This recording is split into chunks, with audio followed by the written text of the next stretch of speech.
Muy buenas, bienvenidos a todos a un nuevo programa de estudio bíblico, de los buenos, de los que estamos haciendo nosotros aquí en la iglesia, con todo el cariño, con todo el amor, con toda la dedicación.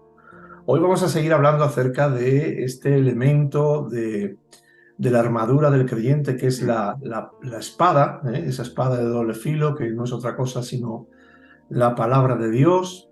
Y Sí bueno, es. pues para exponer esta lección ya 37, no sé cómo se dice en eh, Séptima.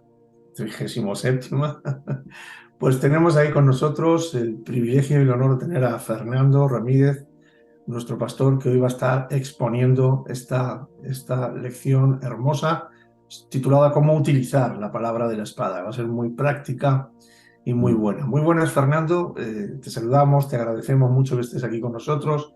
¿Cómo estás? ¿Cómo te encuentras? Cuéntanos un poco. Bien, bien. Antes estaba bien, ahora que me saludas y estamos compartiendo este espacio juntos con todas las personas que nos sigan, pues estoy mejor. Así que, como siempre, pues muy agradecidos, ¿no? De que podemos estar aprendiendo y compartiendo juntos esos espacios y sobre todo investigando y, como decía, escudriñando y aprendiendo de la palabra. Así que gracias, Manuel. Eh, Gracias. Gracias a ti por estar con nosotros. Aprovechamos para decir a todos nuestros hermanos y amigos, si aún no lo han hecho, que den like al vídeo, que se suscriban y de esta forma nos van a ayudar a poder Así extender es. y llegar a más personas con la palabra de Dios. Bueno, Fernando, estamos con este asunto de la espada de doble Sí, filo, esta espada de la cual el Señor nos ha provisto, que es la palabra de Dios, la preciosa palabra de Dios.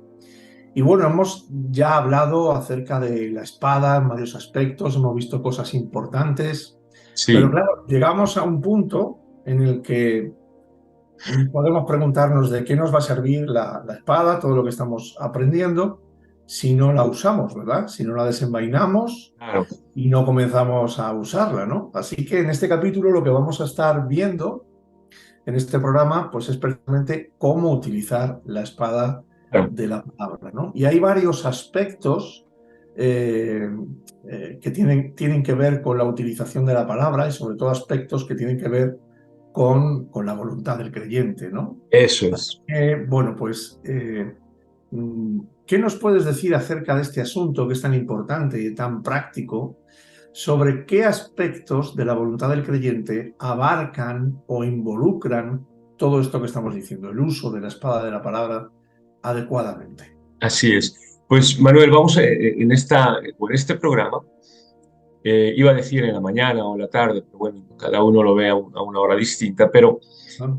vamos a abordar cuatro de ellos. Pero antes de mencionarlos, quiero incidir en algo que tú has comentado, ¿no? La importancia, perdón, de llevarlo a la práctica. Hay un versículo que todos conocemos, que es un clásico, yo creo que es Juan 13, 17. Incluso en los exploradores del rey, desde pequeños, ¿no? Desde de la infancia, desde los 5 años, ya este versículo se lo sabían de memoria. Y es cuando Jesús le dice a los discípulos, si sabéis estas cosas, bienaventurados seréis si las ponéis por obra. Claro. Entonces vemos allí cómo Jesús está poniendo eh, digamos, dos grandes esferas, la del conocimiento y la de la práctica. Dice, si sabéis, es decir, si tenéis el conocimiento, tenéis la información, está bien. Eso está bien, eso es necesario, es imprescindible, pero no es el final. El conocimiento por sí mismo, la información por sí mismo, ya el apóstol Pablo diría que nos puede llevar al orgullo, a la soberbia, al Claro, alecimiento, ¿verdad, Manuel? claro, Entonces, claro. es imprescindible porque es el comienzo y sin una buena información y un buen conocimiento, pues obviamente no hay nada que hacer, pero no es el final. Ujú. Y Jesús pone otra esfera que es bienaventurados. Si queréis ser bienaventurados, entonces tenéis que poner por obra todas estas cosas que ya sabéis. Como Claro. alguien dijo, dice, no me preocupa tanto lo que no sé o lo que no conozco o lo que no entiendo de Dios o de la palabra de Dios. Y lo que realmente me preocupa es lo que sí conozco, lo que sí entiendo de la palabra de Dios y no pongo por obra. Por lo Claro. tanto, Hay eh, muchos creyentes, Fernando, hay muchos, ujú, discúlpame que te interrumpa, sí, creo que es importante, hay muchos creyentes que efectivamente se justifican en tener una vida digamos, poco práctica en cuanto a practicar la palabra de Dios, poco espiritual en ese sentido, se Mm, excusan en el sentido de decir, bueno, es que hay muchas cosas que aún no entiendo de la palabra de Dios, ¿no? Y es mm, lo que tú estás diciendo, que se trata de poner por obra lo que sí entendemos, lo que claro, sí sabemos, y el resto iremos poco a poco avanzando y iremos poco a poco comprendiendo. porque son de esas cosas de las que el Señor nos va a hacer responsables. Dios no nos va a pedir cuentas de lo que no somos o de lo que no tenemos. Dios nos va a Claro. pedir cuenta de aquellas cosas que sí somos y que sí que tenemos, ¿no? Que nos las ha dado Él para que las administremos. Y tú has hablado aspectos de la voluntad, y aquí me gustaría abrir otro inciso o paréntesis, que entendamos cómo la salvación afecta a todo nuestro ser. Primera Ujú. de Tesalonicenses habla que santifiquemos todo nuestro ser, ¿no? Y que para presentarnos de manera irreprensible delante del Señor. Y luego Ajá. explica en qué consiste o qué partes conforman ese ser. Y dice cuerpo, alma y espíritu. Y es verdad que la salvación, Manuel, el Evangelio, la palabra de Dios, que es esta espada, nos ofrece esperanza también incluso para nuestro cuerpo físico. Ujú. Vemos que tenemos preciosas promesas de cómo el Señor, por su palabra, y ahí es un arma que tenemos que utilizar, sabemos que más allá de la muerte, el Señor nos entregará un cuerpo glorificado y resucitado, ese cuerpo glorificado en esa bendita resurrección, ¿no? Que todos Ajá. experimentaremos. También habla, obviamente, de nuestro espíritu, ha sido revivido, ha sido justificado, perdonado. Y en el alma, esto es muy importante que lo entendamos, en el alma, que es esa parte que define nuestra personalidad, nuestro carácter, en el alma encontramos los pensamientos, esa parte racional, los sentimientos, los afectos, esa parte emocional y encontramos la voluntad. Y Ajá. esas tres partes, la parte racional y la volitiva, es decir, la voluntad, también deben ser transformadas. Así que el Señor empieza a transformar nuestra manera y renovar nuestra manera de pensar, empieza a transformar también nuestros afectos, nuestros deseos, nuestros sentimientos, nuestras emociones y también nuestra voluntad. Romanos 6 nos dice claramente que antes que no conocíamos al Señor, pues éramos esclavos del diablo, del pecado, y que utilizábamos nuestro cuerpo como una herramienta de maldad. Pero ahora que estamos en Cristo, dice en Romanos 6 que hemos muerto, hemos sido sepultados, haciendo esa analogía, ¿no?, del bautismo, y hemos salido de esa muerte y hemos salido de esas aguas lavados, limpiados y para una nueva vida, es decir, resucitados, hemos emergido, pues ahora debemos utilizar, ahora que estamos en Cristo, debemos utilizar nuestro cuerpo como herramienta de piedad Ajá. y de justicia. Y aquí viene lo que tú nos has preguntado. Y ahora sí cerramos todas estas cosas. La espada o la palabra de Dios, esa espada que el Espíritu utiliza sobre todo para defendernos y también para atacar o deshacer las obras del Sí, enemigo. Pero debemos tener la voluntad, claro, ¿verdad, Manuel? Debemos tener la claro. disposición. Es como que si yo, Manuel, te regalo, no sé, te regalo un móvil nuevo o un reloj nuevo o un traje nuevo, Ujú. pero si tú no lo usas, pues ¿de qué te sirve, no? Claro, ¿Verdad? claro. Entonces debemos tener esa buena voluntad y esa voluntad. Y la voluntad aplicada, ahora sí, en cuatro áreas. Uno, debemos hacer caso omiso, ignorar las acusaciones del enemigo, del adversario, ¿no?, que levanta Ah, contra nosotros. Luego lo explicaremos una por una.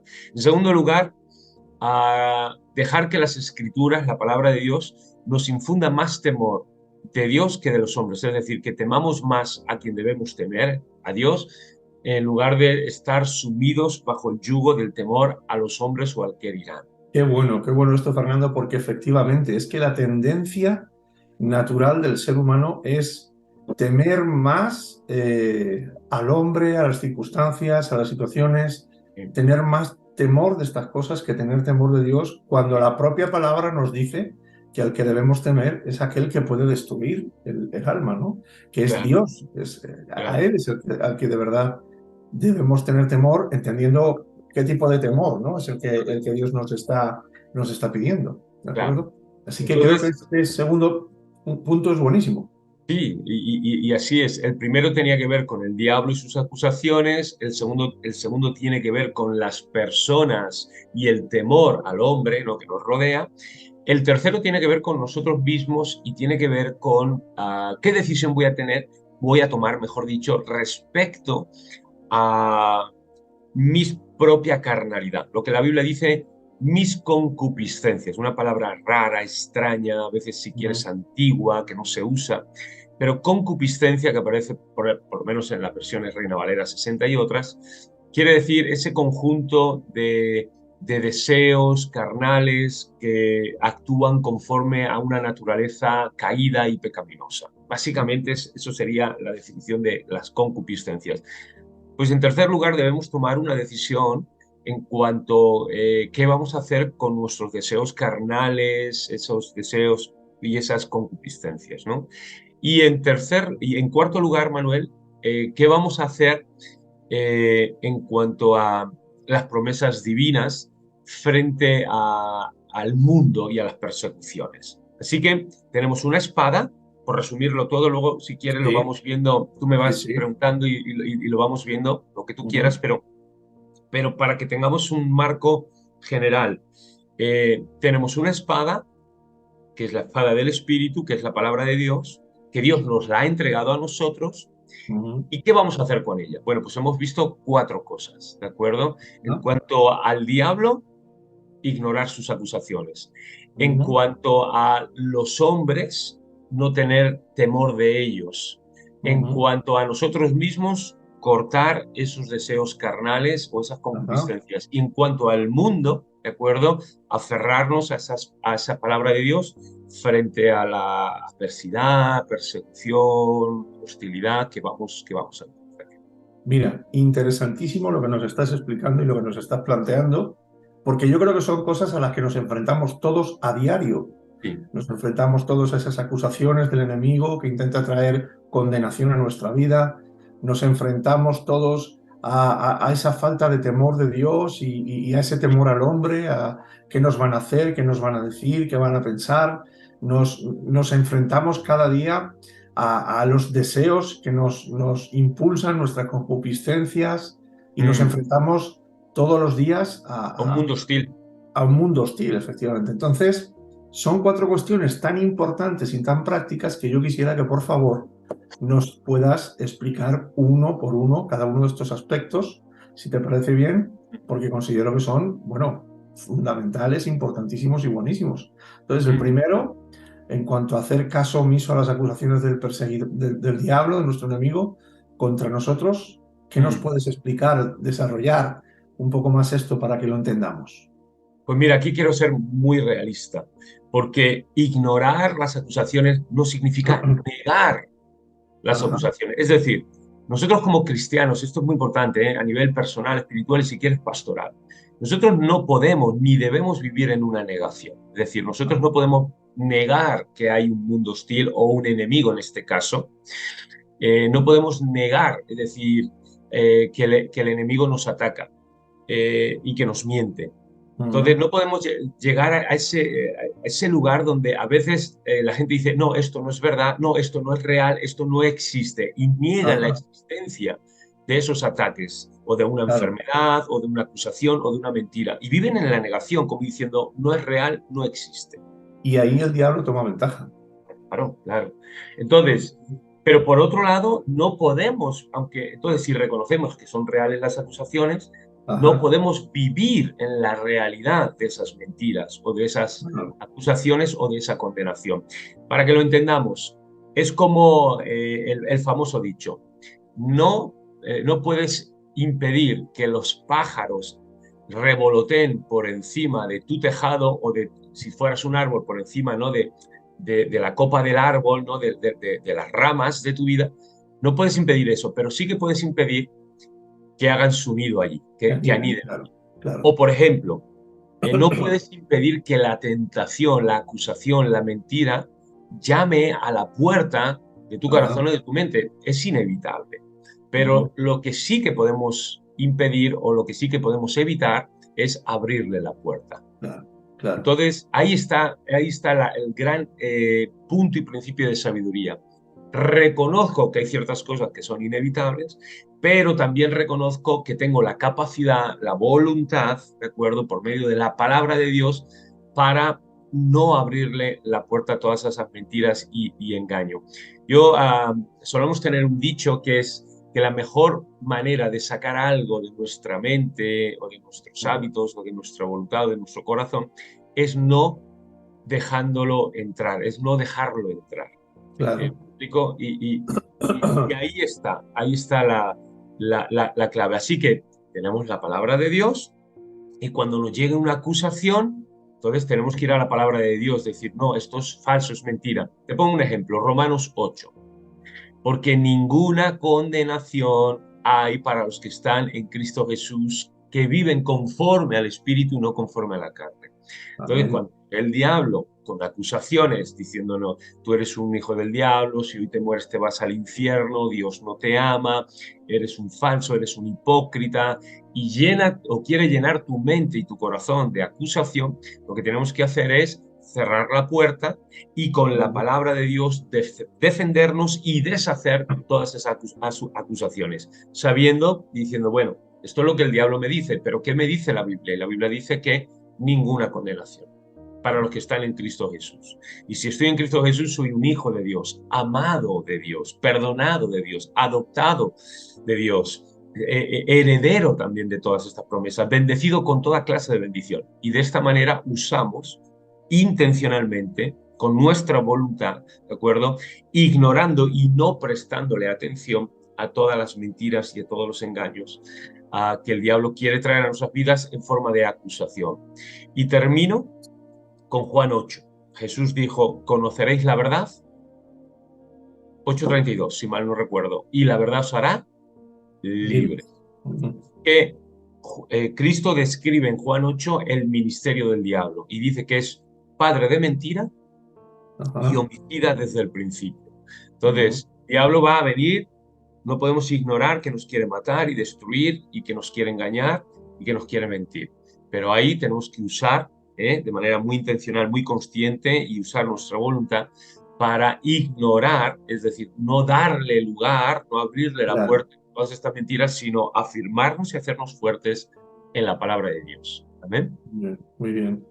Así que no dar lugar a esas acusaciones del diablo, utilizando la palabra de Dios, la Claro. cual nos muestra la posición que tenemos ahora en Cristo y cómo todas esas acusaciones que hace el diablo no son verdad, sino que son mentiras, ¿no? La única verdad es la palabra de Dios para nuestra vida. Claro. Y el, Fantástico, Fernando. Muy y bien. el, fíjate, y el segundo, yo te hablaba, la primera, cómo usar la palabra frente a las mentiras del enemigo. Lo hemos visto, Ajá. a, a grosso modo. ¿Cómo usar ahora, número dos, la palabra de Dios frente al qué dirán? Frente a la acusación o presión, si quieres, la presión de los hombres. Tú antes citabas un versículo, el de Mateo 10:28. No temáis a los que matan al cuerpo, no temáis a los hombres, pero que al alma no pueden matar. Claro, Temed más bien a aquel que puede destruir al alma y al cuerpo en el infierno. claro. Es decir, Ujú. temer a Dios. Hay un pasaje en Hechos 5, cuando recuerdas, Manuel, que las autoridades religiosas, en este caso fueron las religiosas, no fueron las civiles, no fueron las romanas, sino las religiosas, apresan y aprenden con H intercalada, a Pedro y a Juan. Y allí los azotan, los intimidan y les exigen, los quieren coaccionar, presionar, para que no vuelvan a predicar en el nombre de Jesús, Ajá. para que no vuelvan a enseñar el Evangelio, para que lo dejen de transmitir. Y recuerdas, Manuel, la contestación que creo que es un faro, un referente, es un modelo, ¿no?, que todos hemos usado en algún momento de nuestras vidas, esa contestación de Pedro y Juan, ¿no? Cuando dicen, vale, juzgar vosotros si es correcto obedecer a los hombres antes que obedecer a Dios. Ajá. En otras palabras, en este contexto, juzgar vosotros si está bien temer más al hombre de lo que tememos a Dios. Claro, claro, claro. Y entonces, bueno, pues se quedaron callados, los volvieron a amenazar otro poquito, pero los tuvieron que soltar. Y Pablo decía, cuando escribía a los Gálatas o a los Corintios, decía, ahora decidme si estoy hablando como aquel que quiere agradar a los hombres, como aquel que quiere ganar el favor de los hombres. Y Pablo decía, no, no, escribo lo que tengo que escribir porque mi temor es de Dios y a quien realmente yo quiero agradar es a Dios por encima de los hombres. Porque al final a quien tememos, Manuel, es ante quien nos arrodillamos. Así es, así es. Y ante quien nos arrodillamos es a aquel al que servimos. Es decir, si yo temo a alguien, yo doblo mis rodillas ante ese alguien. Y al doblar mis rodillas le acabo de entregar mi voluntad, mi Ujú. servicio y mi obediencia. Así Así es, que así es. cuando la gente nos acuse en las redes sociales, en la televisión, en la prensa, en el barrio, en la escuela, en el trabajo, ¿cómo vamos a usar la palabra de Dios? Bueno, pues vamos a usar la palabra de Dios para afirmarnos en ella y en este caso decir, la palabra nos indica claramente que por encima de todo debo amar a Dios, pero también temer a Dios. Y el temor de Dios nunca se va a ir de nuestra vida, por más que nos presionen y afirmarnos ahí y ser fieles, incluso pues pagar ese precio. Porque al final, Manuel, y ya con esto termino, Sí, eh, al final, si nosotros callamos, incluso le estamos privando, robando, si quieres, la oportunidad de que esas personas que nos agreden y nos critican y nos acusan se puedan convertir y puedan conocer al Dios verdadero. Si yo me claro, callo y dejo de alumbrar y ser esa luz y esa voz profética, le estoy quitando la oportunidad. Y claro. casos tenemos como, bueno, habremos visto muchos, pero me viene el de la mente, el de Esteban. Saulo Ajá. estaba allí, viéndolo. Yo creo que testimonio del martirio de Esteban y ver lo que vio Pablo, eso fue una semillita porque algo tuvo que pasar, porque el Señor le dice, dura cosa te es dar coces contra el aguijón, y el aguijón como esa vara larga que Sí, simboliza la autoridad del pastor, o sea que en el fondo Pablo estaba luchando contra algo que él sabía decir, ostras, ostras, algo está pasando aquí. Así que cuando la gente nos, resumiendo, cuando la gente nos persiga, o sea, hostil hacia nosotros, pues nosotros simplemente tenemos que usar la palabra de Dios para recordar que nuestro temor y devoción, obediencia y servicio le pertenece a Dios y luego decir lo que la Biblia dice en cuanto a ese tema, porque es una oportunidad también de brillar en la oscuridad y de que esas personas claro, también puedan conocer al Señor. claro, claro. Sí, efectivamente. No callar nunca ante estas Claro. circunstancias es muy, muy importante.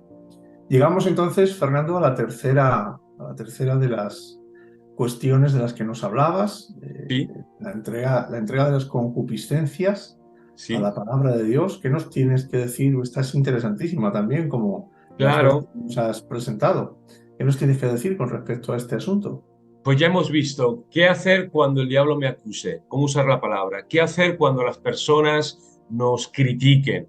Ajá, Ahora, ¿qué hacer con nuestras propias maldades, ¿no? Con nuestras propias claro, carnalidades? Hay claro. un teólogo ya muerto, teólogo, gran pensador y teólogo puritano, John Owen, que él habló de un libro clásico que es la mortificación, ¿no? Del Ujú. pecado. Eh, y cuando él estudiaba Romanos 8, porque en Romanos 8, fíjate, lo hemos citado antes cuando decíamos, no hay ninguna condenación para los que están en Cristo Jesús. Así que ignora todo lo que el diablo te diga porque no es tu realidad. Pero Pablo en Romanos 8 sigue desarrollando eso y dice este versículo que es muy clave. Dice, porque si por el Espíritu hacéis morir las obras de la carne. Ajá. Entonces, la pregunta que muchas veces yo hago a los alumnos, en base a este versículo y a esta construcción gramatical y verbal, ¿quién realmente mata y quién realmente hace morir las obras de la carne? Fíjate lo que dice el versículo, porque si por el Espíritu Santo hacéis morir las obras de la carne. Y es muy curioso porque es muy difícil contestar esta pregunta. ¿Quién mata ahí las obras de la carne? ¿Es el Espíritu? Sí, pero solamente el Espíritu parece que no. ¿Por qué? Porque si solamente fuera el espíritu, el verbo de la construcción gramatical y verbal debería ser, porque si el espíritu mata o si el espíritu hace morir las obras de la carne. Ajá. Pero no dice eso. Dice, si por medio, es decir, el Espíritu Santo como una herramienta, como un instrumento, si por el Espíritu vosotros hacéis morir, en Latinoamérica, ustedes hacen morir las obras de la carne. Pero claro, yo hago morir las obras de la carne, pero en mi capacidad y en mi fuerza no puedo. Yo soy incapaz, no tengo esa competencia o esa habilidad. Y la Biblia dice que el Espíritu es el que me tiene que ayudar. Por lo Ajá. tanto, la construcción gramatical no dice porque vosotros tenéis que matar vuestra propia carne y vosotros tenéis que matar en vuestras propias fuerzas, ¿no? Así que lo que Pablo nos está diciendo es que debe haber una colaboración activa. Y en la santificación es una colaboración activa.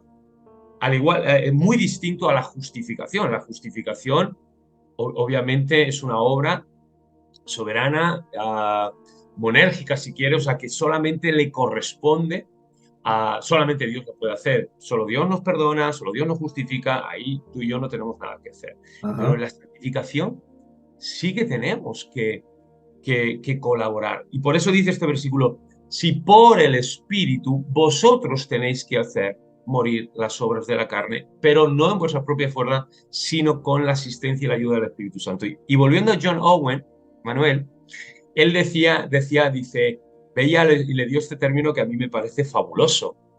Dice, al Espíritu Santo como este verdugo divino. Y se nos vienen a la mente estas películas de estas escenas en las películas donde van a ejecutar a una persona, ¿no? Y que le ponen la capucha o le ponen la cabeza, ¿no? En esa especie de Sí. cepo de madera y salta el verdugo, ¿no? Con esa hacha enorme que la levanta y la deja caer sobre el cuello y la cabeza de la víctima y ¡pum! La decapita. Pues este hombre dice algo así. El Espíritu Santo es ese verdugo divino que decapita las obras de la carnalidad y las obras de la carne en nuestra concupiscencia y esos deseos carnales. Pero John Owen decía, pero solamente va el Espíritu Santo como ese verdugo divino, va a decapitar a esas concupiscencias si nosotros las traemos delante de él Claro, claro, y nosotros la presentamos. claro. El famoso dicho de Dios no puede cubrir ningún pecado que el hombre no está dispuesto a descubrir. Claro. Ujú. Entonces, en esta línea es decir, Señor, yo te presento esta carnalidad, te presento esta concupiscencia y tu palabra, que es como esa hacha o esa espada, Señor, en el nombre de Jesús, por el poder de tu palabra, que es viva y eficaz, que caiga sobre esta carnalidad, Señor, y esta obra de la carne y sea decapitada, descabezada, pierda ese control que tiene a veces en mi vida, en mi voluntad, en mis pensamientos, en mis actitudes o en mis hábitos. Así que la Claro. palabra de Dios es viva y eficaz para justamente decapitar y cortar todas esas concupiscencias y empezar, obviamente, por esa palabra que es viva, que es eficaz, que es esa buena semilla, a producir esos frutos pues, de justicia, de salvación, esos frutos también del Espíritu en nuestras vidas. Así que cuando tengamos todo esto, decir, Señor, yo solo no puedo, pero no es una obra que el Señor va a hacer al margen de mi voluntad y la traigo, la presento delante del Espíritu Santo, del Señor, para que Él la pueda decapitar. Y entonces todo eso, en la medida que leemos la palabra de Dios, que nos redarguye, que nos convence, que nos corrige, que nos instruye, pues imagínate, Manuel, la obra, la obra de limpieza que el Espíritu Santo va haciendo por medio de la palabra a la hora de santificarnos. Es tremenda, claro. Tremendo lo que nos estás explicando. Y me venía, mientras explicabas todo esto a la cabeza, la imagen de ese hombre de doble ánimo, ¿no? Ese hombre Sí, que por un lado está permitiendo el pecado y por otro lado quiere adorar a Dios y quiere vivir para Dios. Por un lado está permitiendo la concupiscencia en su vida, por otro lado está queriendo agradar a Dios. Esto es claro, algo totalmente imposible, ¿no? Necesitamos, y ya que estamos provistos del Espíritu Santo que habita en nosotros, pues es lo que decía, ¿no? Necesitamos esa colaboración con el Espíritu Santo, necesitamos ese ánimo, esa determinación para decir, bueno, pues tengo el Espíritu Santo y por medio del Espíritu Santo voy a cortarle, como tú decías, la cabeza a estas concupiscencias, no me voy a andar con doble ánimo, no voy a ser un hombre de doble corazón, sino que voy a presentarme delante del Señor y por medio del Espíritu Santo voy a entregar todas estas concupiscencias. Magnífico, Fernando, magnífico y esclarecedor, muy práctico. Y bueno, vamos a la cuarta, al cuarto Y aspecto última. y última. ¿Y qué nos vas a decir en este Pues cuarto aspecto? ahora hemos visto cómo usar la espada ante las acusaciones del diablo, ante, veíamos, el temor de los hombres, en tercer lugar, ante nuestras propias concupiscencias o deseos carnales.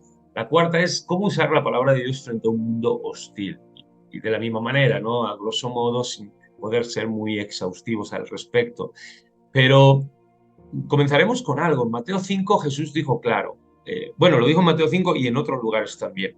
Jesús daba a entender que de la misma manera que el mundo lo había perseguido a él, nos iba a perseguir a nosotros. Dice, Ah, de igual manera que han guardado mi palabra y me han llevado a juicio, o me llevarán a juicio porque Jesús lo estaba anticipando, dice, guardarán también vuestras palabras y os llevarán a juicio, os perseguirán, incluso os juzgarán, matarán en el nombre de Dios, ajá, en ese espíritu religioso, celoso, sin entendimiento y sin conocimiento, que creyendo que actúan en el nombre de Dios, pues están destruyendo al pueblo de Dios. Jesús ya lo dijo, pero en Mateo 5 de las bienaventuranzas, la última termina, dice, bienaventurados cuando seáis perseguidos por causa de la justicia. ah, Entonces, ahora, si somos perseguidos y la gente nos acusa porque somos unos sinvergüenzas y somos unos hijos del diablo y, y claro, estamos cometiendo injusticias a diestra y siniestra, pues no hay ninguna bendición, ninguna bienaventuranza en eso. Eso está claro, claro. claro. Pero cuando nos persiguen por hacer lo correcto, la Biblia dice que somos bienaventurados y eso debe provocar un gozo y una alegría en nuestras vidas. Amén, amén, sí, señor. Entonces decir, eh, el mundo me está persiguiendo, me está criticando, me está diciendo de todo, pero me está diciendo porque estoy haciendo lo correcto en mi familia, o en temas del aborto, de la eutanasia, o de la ideología de género, o de la familia, o del matrimonio, o de ah, la integridad, en lo que sea, ¿no? La moralidad. Pues la Biblia me dice que cuando yo sea perseguido por este tipo de razones y por causa de hacer lo justo, yo soy bienaventurado. Claro, Y hay una sonrisa en el rostro de Dios, y un corazón de complacencia hacia nosotros. Entonces debemos recordar que cuando esta es la palabra de Dios y usarla, porque claro, la persecución lo que quiere provocar es desánimo, es tristeza, es desilusión, todas estas cosas. Bueno, pues debemos recordar la palabra de Dios, utilizarla, decir, no, no me voy a desanimar, me voy a animar en el Señor. No me voy a debilitar, no, me voy a fortalecer en el Señor. No me voy a poner triste o decaer, sino me voy a levantar en el nombre del Señor, porque soy bienaventurado. No voy a desistir de mi obra de predicar el Evangelio o hablar la verdad, sino al revés, ¿no? Me voy a animar o voy a insistir, si quieres, en esa obra. El Salmo 57, versículo 7, cuando Saúl empieza a perseguir a David y David sale del palacio y termina en una cueva, pues y empieza a tener esa persecución de su entorno, pues el David dice, Salmo 57, pronto está mi corazón, oh Dios, mi corazón está dispuesto, cantaré y trovaré salmos. Esto es en el Antiguo Testamento, pero en el Nuevo Testamento hay una historia muy parecida de Pablo y Silas en Filipos, cuando son arrojados allí al calabozo más profundo y están allí ajá, en la cárcel y en plena noche, Silas le dice, Pablo, ¿está despierto? No, y tú, pues tampoco. Oramos, pues vamos a orar. ¿Y por qué no cantamos? Pues vamos a cantar. Y Pablo y Silas se ponen los dos allí a cantar, pero vamos, con todo el corazón y con todo lo que su capacidad, y alaban al Señor y Dios, allí sabemos cómo el Señor los abrió esas cárceles y los liberó. Así que ah, creo que cuando tenemos esas persecuciones a nuestro alrededor, debemos recordar, la palabra nos dice que nos defendamos sabiendo que somos bienaventurados, y muy parecido a lo que comentábamos antes, La palabra nos dice que nunca debemos dejar de ser esa luz y esa sal, esa voz profética, esa voz de Dios, que combina esa gracia y esa verdad, ¿no? De Dios, no solamente de una manera sin gracia o no sazonada, pero tampoco adulterada, sino muy fieles a la verdad, pero también con esa gracia de ofreciendo la solución y la salvación, ¿no? que el Señor nos da en Cristo Jesús. Y otro versículo que te daría, pues lo que Pablo le dice a Tito. Tito, recuerda que todos los que quieran vivir piadosamente sufrirán Sí. persecución. Por lo Amén. tanto, eso es algo que siempre vamos a tener, pero la palabra nos afirma a seguir siendo esa voz profética y a tener ese gozo y a sentirnos dichosos y mil veces felices porque estamos siendo perseguidos por causa no de lo malo, sino de lo bueno, de lo justo y de lo correcto. Amén.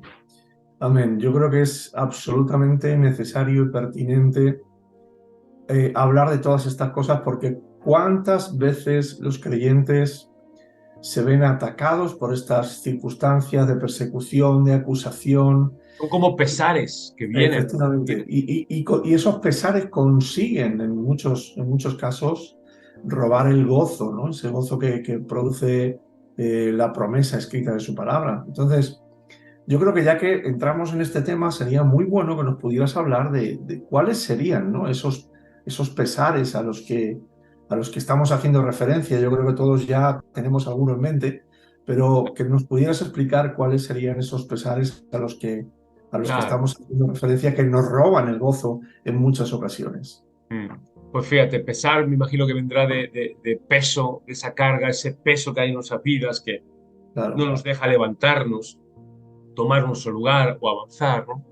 Pues por no ahondar mucho, comentaremos rápidamente, a veces esas preocupaciones pueden ser a un nivel, en primer lugar, son problemas personales y por no repetir lo que hemos dicho, lanzarías el tema de la preocupación o del afán. Ajá. La palabra afanarse en griego significa estar enfocado en una parte y olvidar el resto. Es decir, se puede traducir como estar dividido, fracturado, fragmentado en trozos, dividido en Ajá. partes. Y ocurre, ¿eh? Un cristiano puede estar el domingo en la reunión de la iglesia, su cuerpo está allí, pero su mente está en otro lugar, está en la preocupación del trabajo, está en otro tiempo, en lo que pasó el día de ayer o en lo que va a pasar el lunes, mañana cuando vuelva, ¿no? O está en la Ajá. casa o está... Entonces, su cuerpo está en un sitio, pero está roto, está dividido porque está preocupado, no se puede centrar. La Biblia dice que un reino y una casa dividida, pues obviamente no prevalecen. Así que cuidado con esos afanes y esas preocupaciones. Solamente diremos Filipenses 4, por nada estemos afanosos, sino presentemos todos nuestros afanes, preocupaciones en oración delante del Señor y permitamos que la paz de Dios, que sobrepasa todo entendimiento, guarde nuestra mente y nuestro corazón. Le entregamos el señorío de nuestras vidas y de nuestras circunstancias, de nuestros problemas personales al Señor por medio de la oración. Y de esa Ajá. manera su paz nos cubre y nos guarda. Y en 1 Corintios 10, versículo 13, en medio de la prueba, en medio de las persecuciones o problemas estos personales, la tentación, dice, fiel es Dios que no os dejará ser tentados más de lo que podéis resistir. Y juntamente Amén. con esa Amén. prueba y esa tentación, el Señor abrirá y pondrá allí una muestra también abrirá una puerta también de salvación. Ujú. Así que esos problemas personales mmm, que nos llevan a la preocupación, cuidado. ¿De acuerdo? La palabra de Dios nos dice qué es lo que tenemos que hacer y hemos citado algunos versículos al respecto.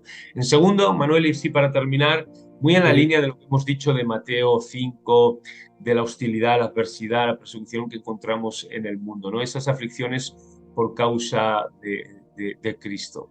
Pero recordar que lo que dice la Escritura, muchas son las aflicciones del justo, mas de todas ellas lo librará el Señor. Y Nahum cuando dice el Señor es bueno, fortaleza en el día de angustia y conoce a los que en Él confían.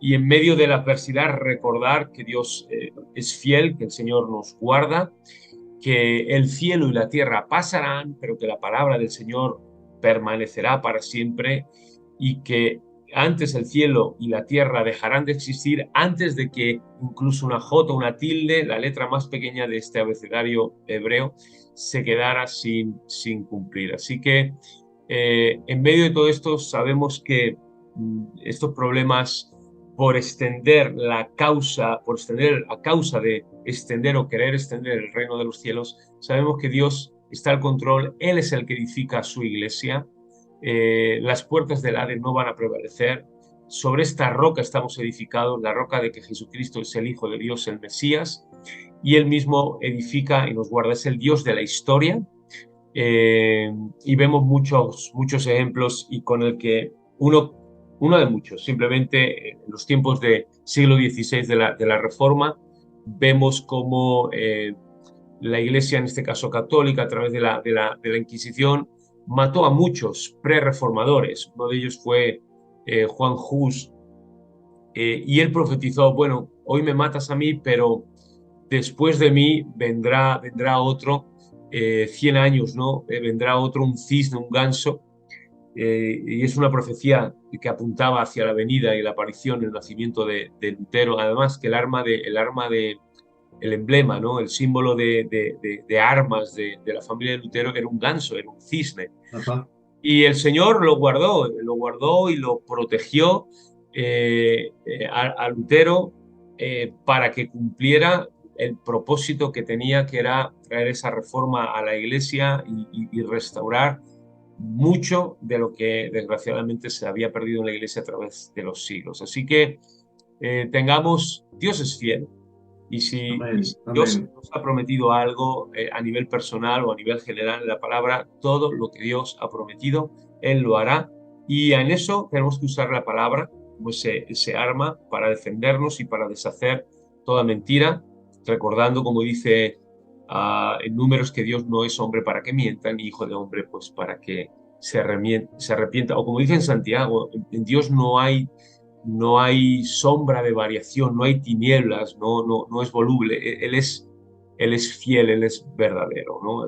Podríamos seguir diciendo que en Cristo todas las promesas de Dios son sí y amén, y podríamos decir Cristo es el amén, el testigo fiel y verdadero. O sea, en ese sentido, la palabra de Dios, como hemos visto, es firme, el cielo y la tierra pasarán, pero su palabra permanecerá. Amén, amén. Bueno, pues Fernando, hemos llegado al final de nuestro tiempo, de este programa.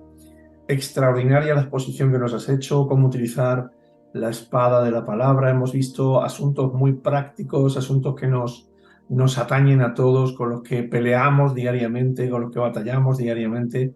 Y ha sido algo práctico, algo claro, sencillo. Te damos las gracias por habernos expuesto de una forma tan clara, de una forma tan ungida también, es todo lo que nos has expuesto acerca del uso de la palabra.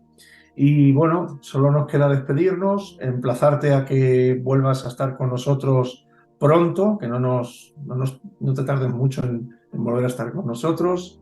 No sé si quieres añadir algo a todo lo que has dicho. No, Manuel, hemos dicho todo lo que teníamos que decir. Gracias también a ti y como decíamos, gracias a los que están allí, nos siguen y que, bueno, que se suscriban al canal si no lo han hecho, que lo compartan con sus contactos y que le den también like al vídeo, que eso nos ayuda. Muy bien. Pues Fernando, nos despedimos aquí. Gracias por tu tiempo, gracias por esta exposición. A todos nuestros hermanos y amigos, nos vemos en el próximo programa. Que el Señor os bendiga a todos. Que el Señor os bendiga. Bye.